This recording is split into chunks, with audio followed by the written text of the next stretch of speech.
સુરેન્દ્રનગરમાં ઝડપાયેલા હથિયારોને લઈ 19 શખ્સોની પૂછપરછ 19માંથી 14 શખ્સો ગુનાહિત ઇતિહાસ ધરાવતા હોવાનો ખુલાસો થયો છે।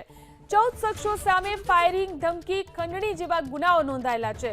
સુરેન્દ્રનગર પોલીસે 4 ઇસમો સામે ફરિયાદ નોંધી અને તપાસ શરૂ કરી। એ ડિવિઝન પોલીસ સ્ટેશનમાં આર્મ્સ એક્ટ હેઠળ ગુનો દાખલ કરવામાં આવ્યો। અન્ય રાજ્યોમાંથી હથિયારના લાયસન્સ મેળવનાર 21 શખ્સે રાઉન્ડ અપ કરવામાં આવ્યા। તો પોલીસે 4 ઇસમો સામે ફરિયાદ નોંધી અને વધુ તપાસ શરૂ કરી છે। 19માંથી 14 શખ્સ ગુનાહિત ઇતિહાસ ધરાવતા હતા।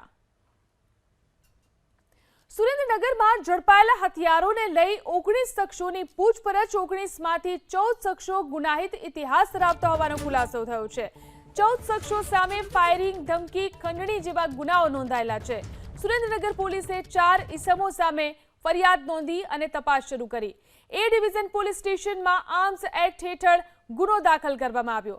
અન્ય રાજ્યોમાંથી હથિયારના લાયસન્સ મેળવનાર 21 શખ્સે રાઉન્ડ અપ કરવામાં આવ્યા। તો પોલીસે 4 ઇસમો સામે ફરિયાદ નોંધી અને વધુ તપાસ શરૂ કરી છે। 19માંથી 14 શખ્સ ગુનાહિત ઇતિહાસ ધરાવતા હતા।